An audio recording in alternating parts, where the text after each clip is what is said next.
Security blocked Terrence Webb from entering the Morrison Tech Center on the morning of its grand opening. The same building he'd spent 3 years designing, the same $70 million structure where his blueprints had shaped every beam, every window, every structural element. A security guard took one look at him and decided he didn't belong there. What happened in the board meeting that followed sent shockwaves through the entire company, and when the surveillance footage was finally reviewed, it exposed something far worse than anyone expected. If you want to see how this plays out and why the CEO's response left the entire board speechless, hit that subscribe button and turn on notifications right now. This story will make you question everything you think you know about corporate America and prove that sometimes justice does prevail in the most unexpected ways. Terrence Webb was a senior structural engineer at Hartwell & Associates, one of the most prestigious architectural firms in the country. He had 2 master's degrees, one from Cornell and another from MIT. He designed hospitals, museums, corporate headquarters across 3 continents. He'd won awards. He'd been published in industry journals. His work had been featured in Architectural Digest and Engineering News Record. But none of that mattered when he showed up for the ribbon-cutting ceremony at the building he'd spent 3 years creating. It was a Tuesday morning in September. The ribbon cutting was scheduled for 10 o'clock. Terrence arrived at 9:30, wanting to walk through the space one final time before it filled with executives, investors, and press. He was wearing his best suit, the navy blue one he saved for important occasions. His portfolio was under his arm, containing the original sketches and renderings he planned to display during the ceremony. The Morrison Tech Center rose 20 stories into the Seattle skyline, all glass and steel, exactly as Terrence had envisioned it. The morning sun reflected off the windows at perfect angles. The entrance plaza featured the water installation he'd fought for during budget meetings. The sustainable energy systems he'd integrated were already reducing the building's carbon footprint by 40%. Everything was perfect. Everything except what happened next. Terrence walked toward the main entrance, his security badge from Hartwell & Associates clearly visible on his jacket. A security guard stepped in front of him before he reached the door. He was white, probably mid-40s, built like someone who spent serious time in the gym, with a crew cut and a permanent scowl. "Can I help you?" the guard asked, his hand resting on his belt.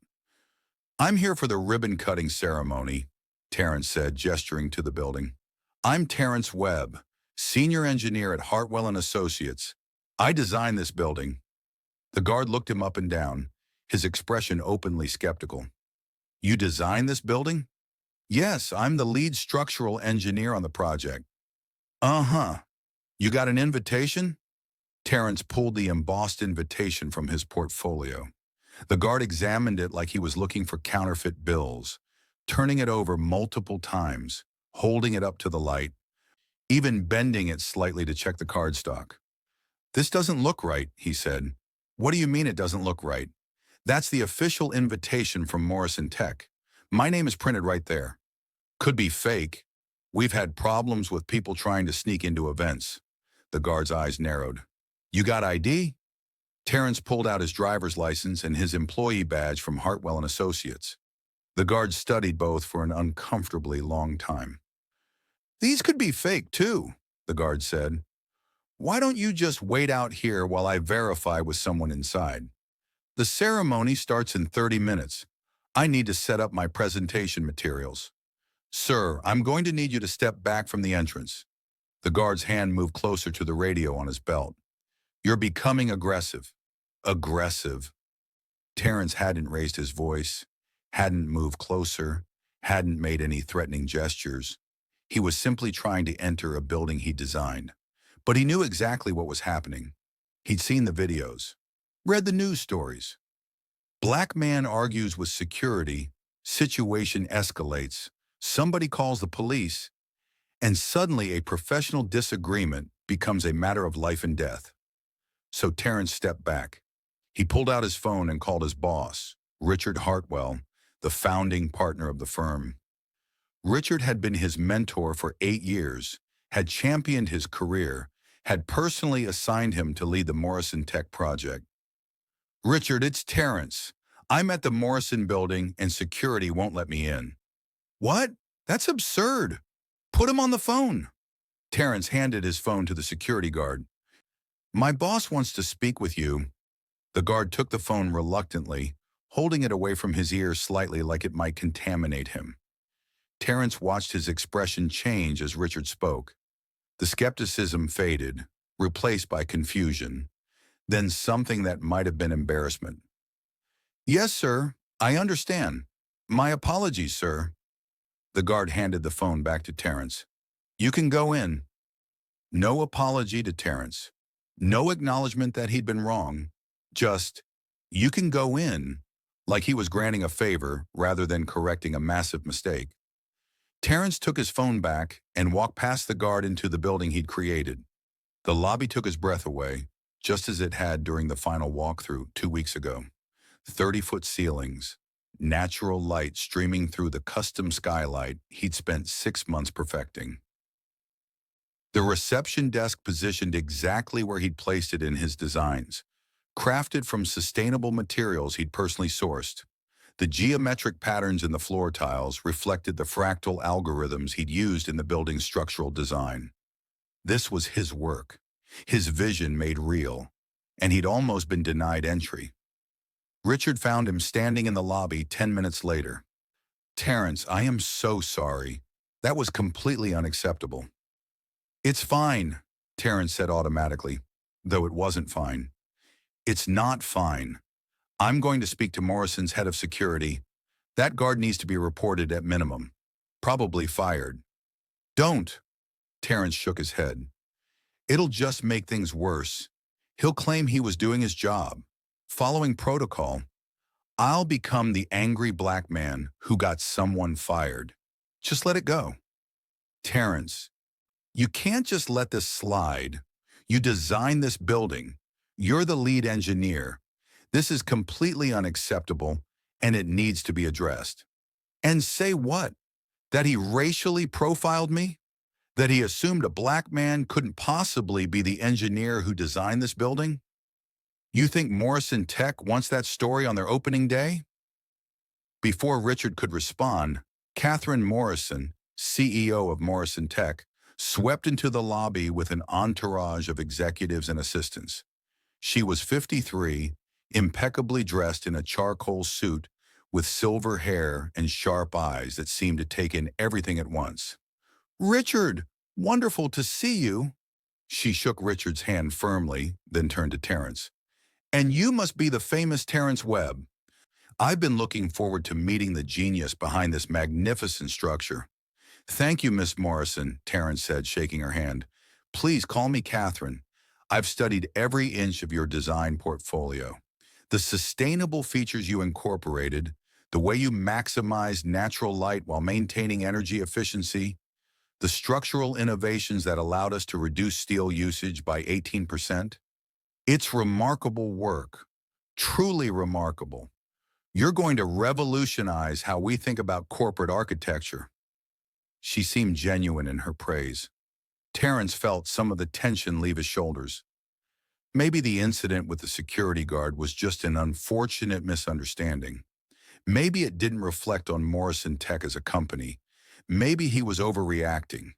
The ceremony went smoothly. Catherine gave a speech about innovation and the future of technology. Richard spoke about the partnership between Hartwell and Associates and Morrison Tech. Then it was Terrence's turn. He walked to the podium and looked out at the crowd of about 200 people. Investors, city officials, press, Morrison Tech employees. 3 years ago, Catherine Morrison asked me to design a building that would represent the future, Terrence began. She wanted something that pushed boundaries, something sustainable, something that would make a statement about Morrison Tech's commitment to innovation.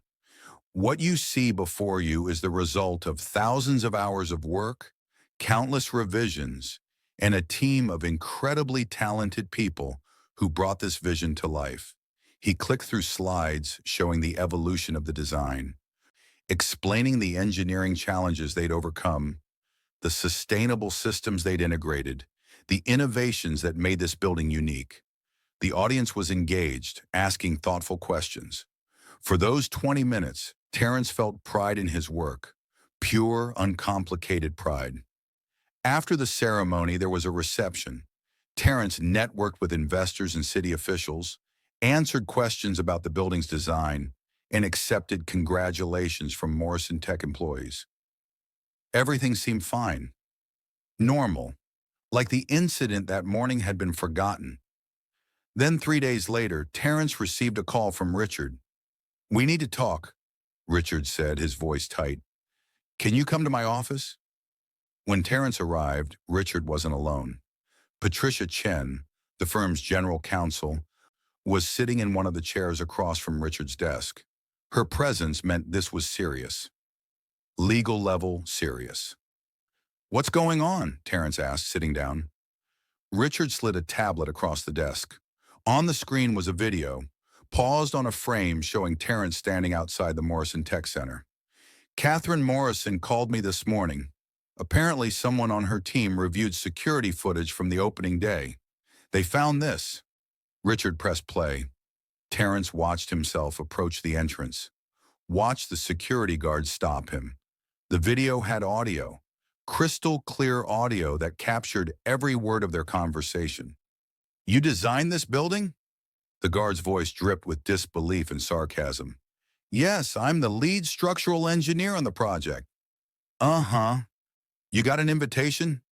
Terrence watched himself hand over the invitation. Watched the guard examine it with theatrical suspicion. "This doesn't look right. Could be fake. We've had problems with people trying to sneak into events." The video continued, capturing the entire humiliating exchange. The demand for ID, the accusation of aggression, the way the guard's entire demeanor changed once Richard got on the phone. "Yes, sir. My apologies, sir." Apologizing to Richard, not to Terrence. Richard stopped the video. "Catherine is furious. Apparently she had no idea this happened. The security guard, his name is Derek Collins, was hired by a third-party security contractor. She's already terminated the contract and filed a formal complaint against the company." "She didn't need to do that," Terrence said quietly. "Yes, she did," Patricia Chen interjected. "Terrence, what happened to you was racial profiling. Clear, documented racial profiling. If Morrison Tech had done nothing, they would have been exposed to significant legal liability, not to mention the PR nightmare if this video had leaked before they addressed it." "But it's handled now, right?" Terrence looked between Richard and Patricia. "She fired the security company. Case closed." Richard and Patricia exchanged a glance. "Not exactly," Richard said. "Catherine wants to hold a board meeting. She wants you there. She wants to address this formally with her entire leadership team." "Why? To embarrass me further? To make me relive this in front of a room full of executives?" "She says she wants to make a statement," Patricia explained. "She wants her board to understand that this kind of behavior won't be tolerated, and she wants you to hear her say it directly. She's also talking about additional measures. Mandatory bias training for all vendors, new protocols for security contractors, a formal review of all security incidents to identify potential patterns of discrimination." Terrence sat back in his chair. Part of him wanted to refuse, wanted to put this behind him and move on. But another part of him, the part that had swallowed his anger that morning outside the building he designed, wanted to see this through. "When's the meeting?" he asked. "Monday, 10 a.m. Terrence nodded slowly. "I'll be there." The Morrison Tech boardroom was on the 19th floor of the building Terrence had designed. Floor-to-ceiling windows offered panoramic views of Seattle. The conference table was custom-made, a single piece of reclaimed wood that Terrence had specified during the interior design phase. 16 chairs surrounded it. 15 were occupied when Terrence walked in with Richard and Patricia. Catherine Morrison sat at the head of the table. To her right was James Fletcher, Morrison Tech's CFO. To her left was Linda Hartman, the Chief Operating Officer. The rest of the board consisted of senior vice presidents, department heads, and 2 outside board members who represented major investors. Every face turned toward Terrence as he entered. "Terrence, thank you for coming," Catherine said, gesturing to an empty chair near the middle of the table. "Please sit." Terrence sat. Richard and Patricia took seats on either side of him. The room felt heavy with tension. Terrence could see curiosity on some faces, confusion on others. A few board members looked uncomfortable, like they didn't want to be there. Catherine stood. "I've called this emergency board meeting to address a serious incident that occurred during our building's opening ceremony, an incident that I only became aware of 3 days ago, despite the fact that it was captured on our security footage." She clicked a remote. The video appeared on the large screen at the end of the room. Terrence watched the board members' faces as they saw the interaction between him and the security guard. Some looked shocked. Others looked angry. A few remained carefully neutral. When the video ended, Catherine let the silence hang for a moment. Then she said, "What you just witnessed was Terrence Webb, the lead structural engineer who designed this entire building, being racially profiled and denied entry to his own project's opening ceremony.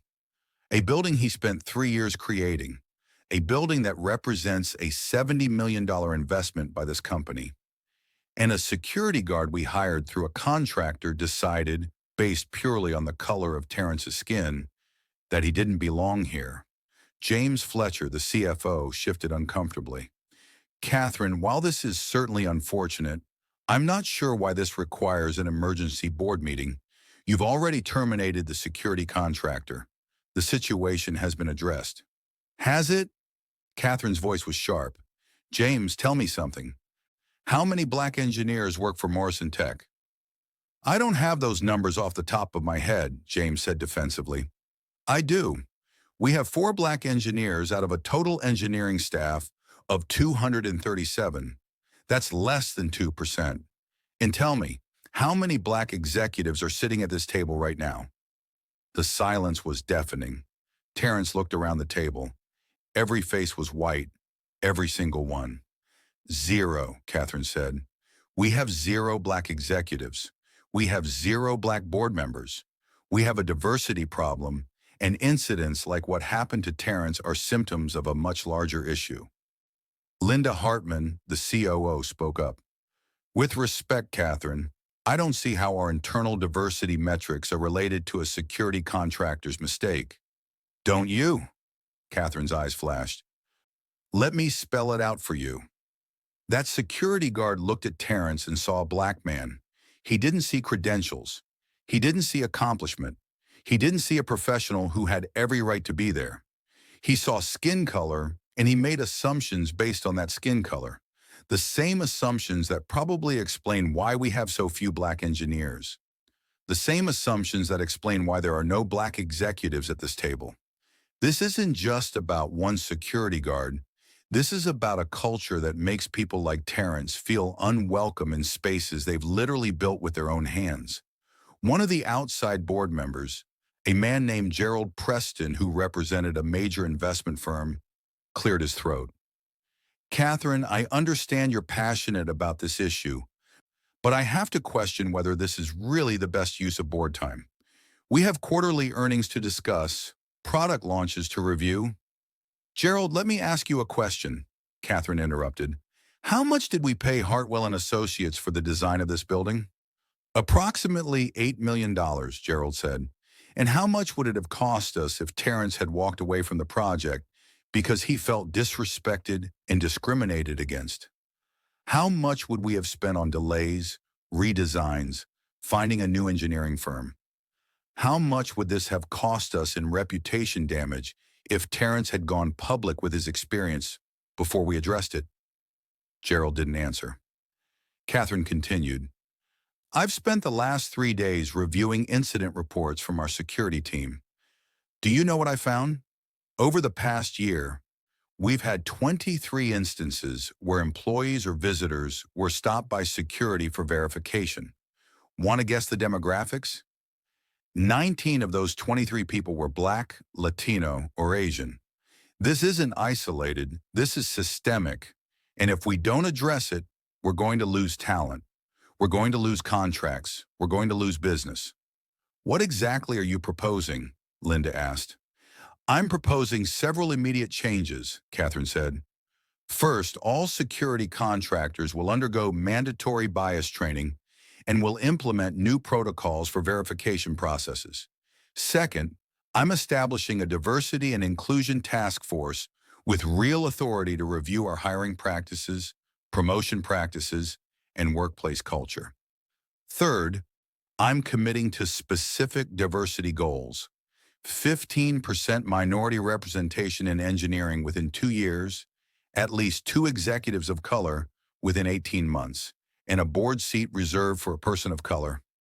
You can't mandate diversity, James said. You have to hire the best people for the job.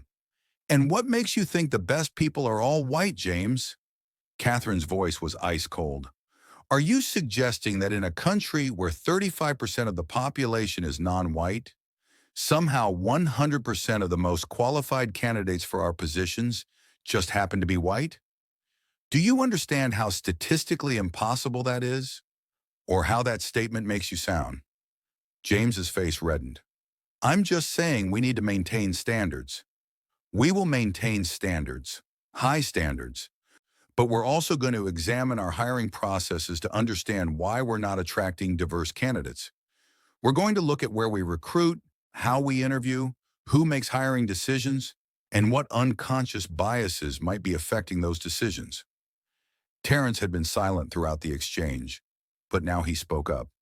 May I say something? Catherine nodded. Of course. I appreciate what you're doing here, Ms. Morrison. I really do. But I need you all to understand something.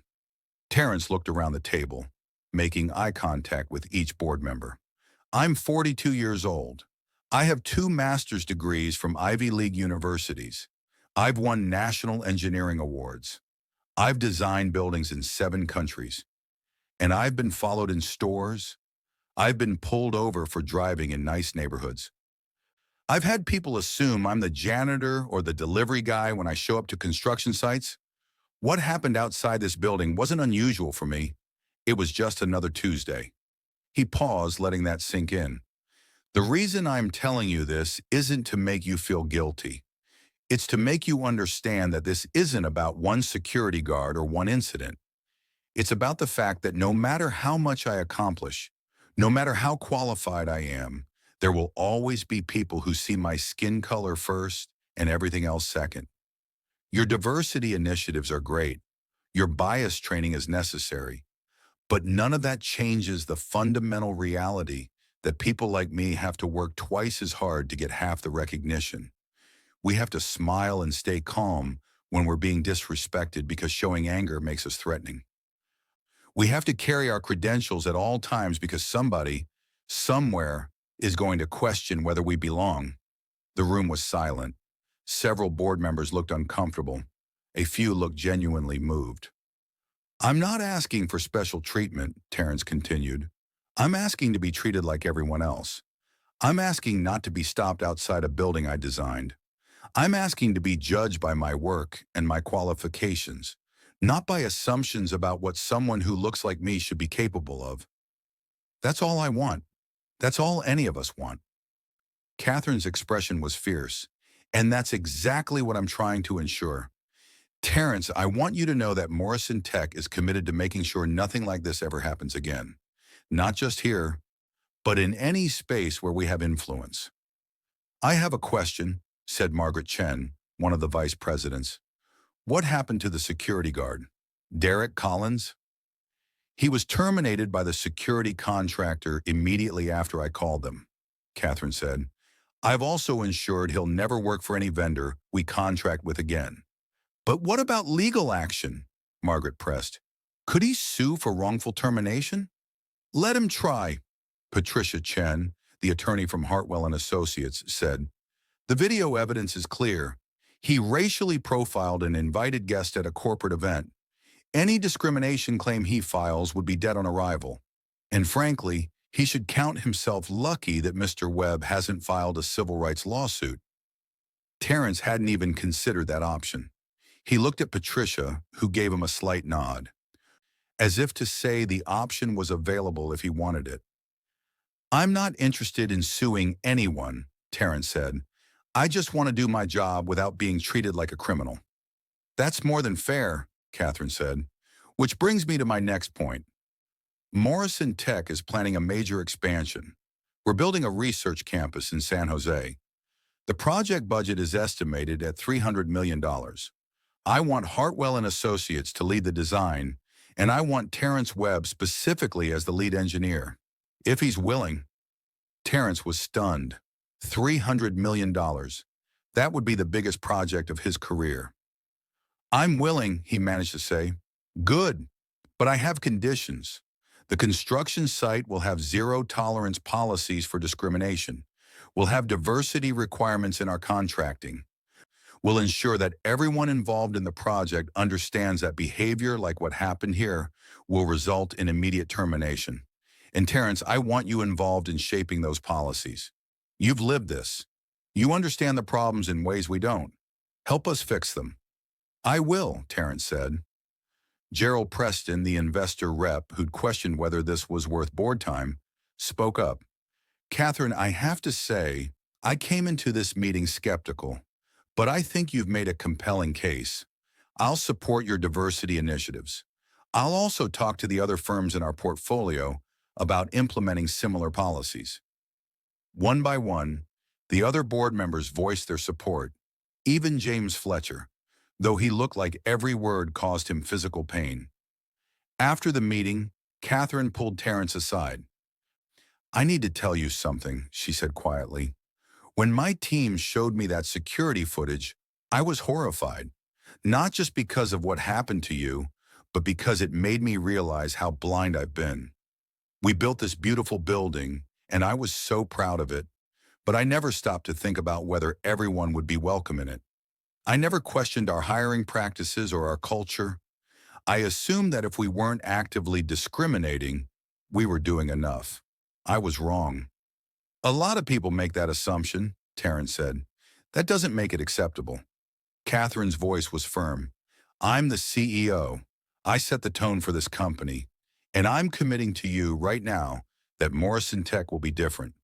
We're going to be the kind of company where someone like you doesn't have to wonder if they'll be treated with respect. Where your credentials speak louder than anyone's prejudices. Where you're welcomed, not just tolerated." "That means a lot," Terrence said. "Thank you." Over the following months, Morrison Tech made good on Catherine's promises. They brought in diversity consultants. They revised hiring practices. They created mentorship programs for minority engineers. They established clear protocols for addressing discrimination. The changes weren't perfect, and they didn't happen overnight, but they were real. Terrence became something of an advocate within the industry. He spoke at conferences about inclusive design and workplace discrimination. He mentored young Black engineers. He consulted with other companies on diversity initiatives. It wasn't work he'd planned to do, but it mattered. The San Jose Research Campus became a showcase for inclusive practices. The construction site had explicit anti-discrimination policies. The contractor workforce was 38% minority, the highest percentage Terrence had ever seen on a major project. And when the building opened 2 years later, Terrence walked through the front door without a single question from security. But more than that, he walked in knowing that young engineers of color would see that building and know it was designed by someone who looked like them. They'd know it was possible. They'd know they belonged. Derek Collins, the security guard, never worked in security again. The incident followed him. When future employers searched his name, they found articles about the Morrison Tech case. They found the video. His reputation was destroyed. And while some might argue the punishment was harsh, Terrence felt no sympathy.